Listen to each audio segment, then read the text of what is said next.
नमस्कार साथियों, आज की अपनी करंट की क्लास 29 मई की डेली करंट अफेयर्स की क्लास है, जिसमें अपन बात करेंगे कुछ महत्वपूर्ण प्रश्न। तो चलिए गाइस, आज का हमारा आपसे पूछा गया प्रश्न है, जलियांवाला बाग हत्याकांड कब हुआ था। ये 4 ऑप्शन आपके सामने हैं, सही आंसर आप लोगों को कमेंट बॉक्स में लिखकर जरूर देना है। चलिए गाइस, आज के पहले प्रश्न की तरफ चलते हैं। आज का पहला प्रश्न है, वर्ष 2020-21 में भारत के लिए सबसे बड़ा एफडीआई निवेशक देश कौन सा बना है। Mauritius, America, Singapore, Finland. तो गाइस ये बन गया है सिंगापुर देश। सिंगापुर जो देश है वो भारत के लिए सबसे बड़ा एफडीआई निवेशक देश बन गया है। एफडीआई होता क्या है? तो एफडीआई का मतलब होता है फॉरेन डायरेक्ट इन्वेस्टमेंट या फिर प्रत्यक्ष विदेशी निवेश, जिसके अंतर्गत भारत को विदेशी मुद्रा भंडार में वृद्धि मिलती है। दोस्तों एफडीआई के बारे में यदि हम बात करें तो प्रेजेंट टाइम पे 2020-21 में भारत के लिए एफडीआई कितना प्राप्त हुआ है? तो 21.72 बिलियन डॉलर भारत को प्रत्यक्ष विदेशी निवेश के रूप में प्राप्त हुआ है। प्रत्यक्ष विदेशी निवेश का तात्पर्य आप ऐसे समझ सकते हैं कि एक देश की कंपनी का दूसरे देश में किया गया निवेश प्रत्यक्ष विदेशी निवेश कहलाता है। यदि एफडीआई निवेशक देश के बारे में बात करें तो इस बार 2020-21 में पहले नंबर पर आया है सिंगापुर, दूसरे नंबर पर आया है अमेरिका, तीसरे नंबर पर आया है मॉरिशस। सिंगापुर की हिस्सेदारी कितनी निकली है? तो 29% हिस्सेदारी है सिंगापुर की। अमेरिका की कितनी है? तो अमेरिका की निकली है 23%। और मॉरिशस की निकली है 9% हिस्सेदारी है।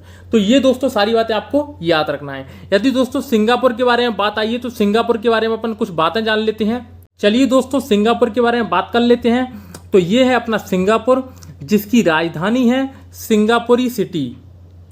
सिंगापुरी सिटी इसकी क्या है? राजधानी है, कैपिटल है। मुद्रा क्या है यहाँ पर? तो मुद्रा का नाम है सिंगापुरी डॉलर। सिंगापुरी डॉलर यहाँ पर क्या है? मुद्रा का नाम है। यहाँ के प्रेसिडेंट हलीमा याकूब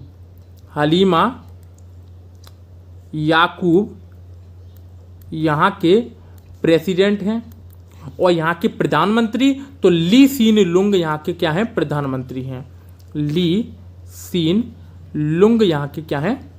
प्रधानमंत्री हैं। तो ये दोस्तों थोड़ी थोड़ी बातें हैं जो आपको हर देश के बारे में याद रखना जरूरी है। चलिए गाइस, आज के नेक्स्ट क्वेश्चन की तरफ चलते हैं। आज का नेक्स्ट क्वेश्चन है गाइस, अमेजन कंपनी के मुख्य कार्यकारी अधिकारी कौन बने हैं? जेफ बेजोस, एंडी जेसी, सत्य नडेला या सुंदर पिचई। तो गाइस अमेजन कंपनी के जो नए कार्यकारी अधिकारी बन गए हैं वो बने हैं एंडी जेसी। ये मुख्य कार्यकारी अधिकारी मतलब सीईओ बन गए हैं। ठीक है। अमेजन कंपनी क्या है? तो एक ई कॉमर्स कंपनी है जिसकी स्थापना हुई थी 5 जुलाई 1994 को। 5 जुलाई 1994 को इसकी क्या हुई थी? स्थापना हुई थी। वॉशिंगटन में इसका मुख्यालय है। और संस्थापक कौन है? तो अपन सब जानते हैं कि जेफ बेजोस इसके क्या है? संस्थापक हैं। तो अमेजन कंपनी के नए मुख्य कार्यकारी अधिकारी कौन बन गए हैं? Andy Jassy. ये आप फोटो देख सकते हैं सामने। ठीक है गाइस, चलिए नेक्स्ट क्वेश्चन की तरफ चलते हैं। आज के अगला क्वेश्चन है गाइस, हाल ही में किस आईआईटी ने अनोखा डिटेक्टर फेक बस्टर विकसित किया?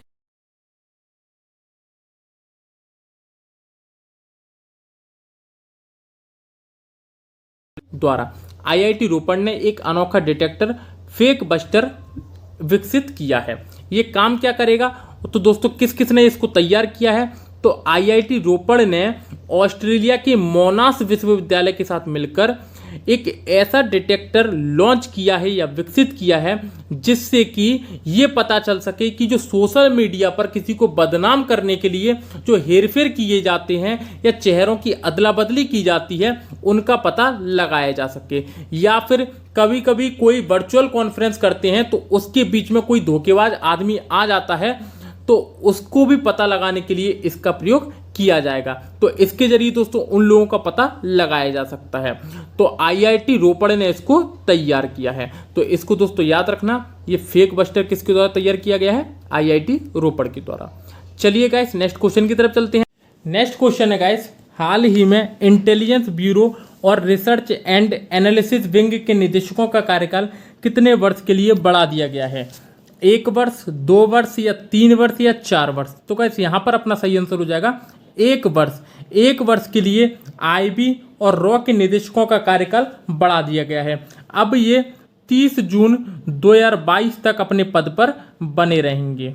30 जून 2022 तक अपने पद पर बने रहेंगे। दोस्तों बात कर लेते हैं इंटेलिजेंस ब्यूरो और रिसर्च एंड एनालिसिस विंग के बारे में। चलिए गाइस, ये देखिए दोस्तों, पहले बात करते हैं आईबी के बारे में। तो आईबी की स्थापना कब हुई थी दोस्तों? तो इसकी स्थापना हुई थी 1887 में। 1887 में इसकी स्थापना हुई थी। नई दिल्ली में इसका क्या है? मुख्यालय है।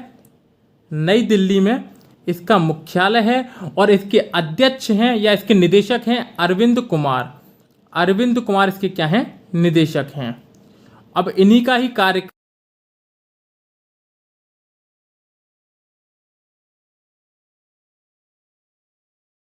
नवंबर 1968 को नई दिल्ली में इसका मुख्यालय है। नई दिल्ली में ही इसका भी मुख्यालय है और इसके हेड हैं या निदेशक हैं सामंत कुमार गोयल। सामंत कुमार गोयल इसके निदेशक हैं और इनका भी कार्यकाल 1 वर्ष के लिए बढ़ा दिया गया है। तो दोस्तों आईबी और रॉ के बारे में, दोनों के बारे में इतनी जानकारी अपन को याद होनी चाहिए। चलिए गाइस नेक्स्ट क्वेश्चन की तरफ चलते हैं। नेक्स्ट क्वेश्चन है, राष्ट्रीय लोकदल पार्टी आरएलडी के नए अध्यक्ष कौन बने हैं? अजीत सिंह, जयंत चौधरी, सुमोद कुमार जायसवाल या इनमें से कोई नहीं? तो दोस्तों राष्ट्रीय लोकदल पार्टी के नए अध्यक्ष बन गए हैं जयंत चौधरी। जयंत चौधरी आरएलडी के नए अध्यक्ष बन गए हैं। इससे पहले कौन थे? तो इससे पहले थे अजीत सिंह चौधरी। तो अजीत सिंह चौधरी का भी हाल ही में कोरोना के कारण निधन हो गया था, जिसके बाद उनका ये पद रिक्त हो गया था। तो अभी हाल ही में जयंत चौधरी ने उनका स्थान ले लिया है। अजीत सिंह जो बेटे हैं वो चौधरी चरण सिंह के ही बेटे हैं और अजीत सिंह के बेटे हैं जयंत चौधरी। तो ये दोस्तों आपको याद रखना है कि राष्ट्रीय लोकदल पार्टी के बारे में। राष्ट्रीय लोकदल पार्टी की स्थापना कब हुई थी? तो 1996 में इसकी स्थापना की गई थी। भागपत यूपी में इसका क्या है? मुख्यालय है और अब अध्यक्ष कौन हो गए हैं? जयंत चौधरी। चलिए गाइस नेक्स्ट क्वेश्चन की तरफ चलते हैं। अगला क्वेश्चन है गाइस, हाल ही में रुडोल्फ वी सिंडलर पुरस्कार जीतने वाले पहले भारतीय कौन बने हैं? Saji NM, doctor Jane Goodall, doctor Nageshwar Reddy या वैलेरिया लुसेली?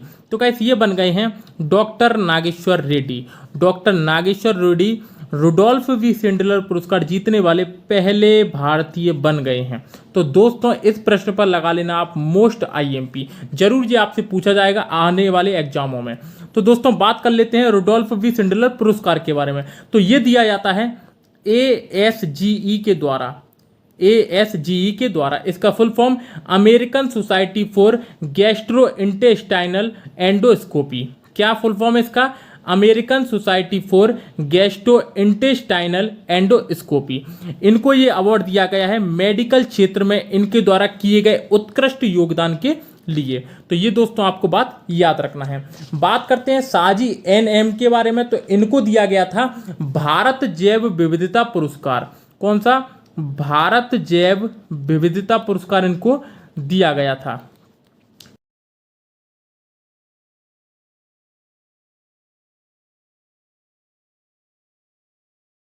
इन्हें नवाजा गया है। कौन सा? टेम्पल्टन पुरस्कार से इनको नवाजा गया है। और वैलेरिया लुसेली को, तो वैलेरिया लुसेली को अंतर्राष्ट्रीय डबलिन साहित्यकार पुरस्कार 2021 से नवाजा गया है। ठीक है दोस्तों, तो इतनी सारी बातें आपको इसमें याद रखनी है। चलिए गाइस नेक्स्ट क्वेश्चन की तरफ चलते हैं। अगला क्वेश्चन है गाइस, हाल ही में किस भारतीय को स्पेन के शीर्ष पुरस्कार प्रिंसेस एस्टूरियस पुरस्कार से सम्मानित किया गया है? रमेश पोखरियाल निशंक, नरेंद्र मोदी, अमित शाह या अमर्त्य सेन? तो गाइस ये किया गया है अमर्त्य सेन को। अमर्त्य सेन को स्पेन के शीर्ष पुरस्कार प्रिंसेस एस्टूरियस पुरस्कार से सम्मानित किया गया है। अमर्त्य सेन पहले भारतीय थे जिन्हें 1998 में अर्थशास्त्र के क्षेत्र में नोबेल पुरस्कार मिला था। अर्थशास्त्र के क्षेत्र में अभी तक नोबेल पुरस्कार पाने वाले भारतीय दो हैं, एक अमर्त्य सेन और एक अभिजीत बनर्जी। तो दोस्तों ये दोनों चीजें आप याद रखना कि अमर्त्य सेन को हाल ही में स्पेन के शीर्ष पुरस्कार प्रिंसेस अस्टूरियस पुरस्कार से सम्मानित किया गया है। इससे पहले पिछली साल 2020 में इन्हें जर्मन बुक ट्रेंड का प्रतिष्ठित पुरस्कार भी मिला था। 2020 में जर्मनी का प्रतिष्ठित पुरस्कार जर्मन बुक ट्रेंड पुरस्कार से भी नवाजा गया था। तो ये दोस्तों बात भी आप याद रखना। यदि दोस्तों आपको इन सब की पीडीएफ चाहिए तो टेलीग्राम चैनल की लिंक डिस्क्रिप्शन में दी गई है, आप वहां पर जाके इसको डाउनलोड कर सकते हैं। चलिए दोस्तों नेक्स्ट क्वेश्चन की तरफ चलते हैं। अगला क्वेश्चन है गाइस, हाल ही में किस राज्य सरकार द्वारा अंकुर योजना की शुरुआत की गई है? बिहार, पश्चिम बंगाल, झारखंड या मध्य प्रदेश? तो गाइस ये की गई है मध्य प्रदेश सरकार के द्वारा। मध्य प्रदेश सरकार ने अंकुर योजना का शुभारंभ किया है। दोस्तों बात कर लेते हैं थोड़ा सा मध्य प्रदेश के बारे में। चलिए दोस्तों मध्य प्रदेश के बारे में थोड़ा सा जान लेते हैं। मध्य प्रदेश की राजधानी भोपाल इसकी राजधानी है। इसकी स्थापना 1 नवंबर 1956 को इसकी स्थापना की गई थी। 1 नवंबर 1956 को इसकी स्थापना की गई थी। भोपाल में इसकी राजधानी है। शिवराज सिंह चौहान इसके क्या हैं? मुख्यमंत्री हैं। शिवराज सिंह चौहान यहाँ के मुख्यमंत्री हैं। आनंदीबेन पटेल यहाँ की राज्यपाल हैं।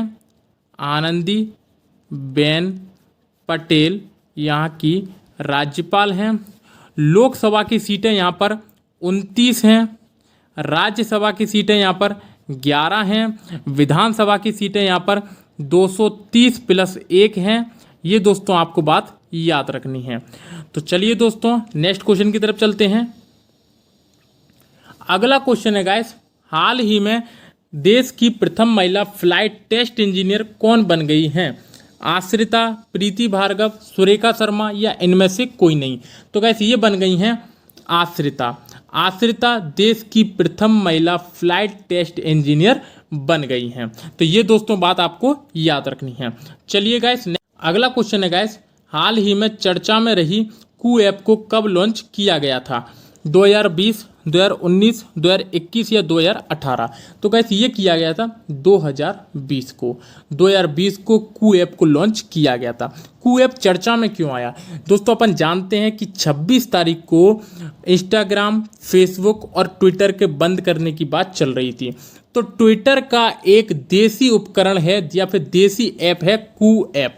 जिस तरीके से ट्विटर एक विदेशी ऐप है उसी प्रकार से कू ऐप भारतीय ऐप है। काम दोनों एक ही करते हैं। ठीक है दोस्तों, तो इसीलिए कू ऐप चर्चा में आ गया था क्योंकि ट्विटर का रिप्लेसमेंट क्या था? तो ट्विटर का रिप्लेसमेंट था कू ऐप। ठीक है दोस्तों, तो इसकी स्थापना की गई थी मार्च 2020 में इसकी स्थापना की गई थी। ठीक है दोस्तों, और इसको बनाया किसने था? तो अप्रमेय राधा कृष्ण ने इसको बनाया था।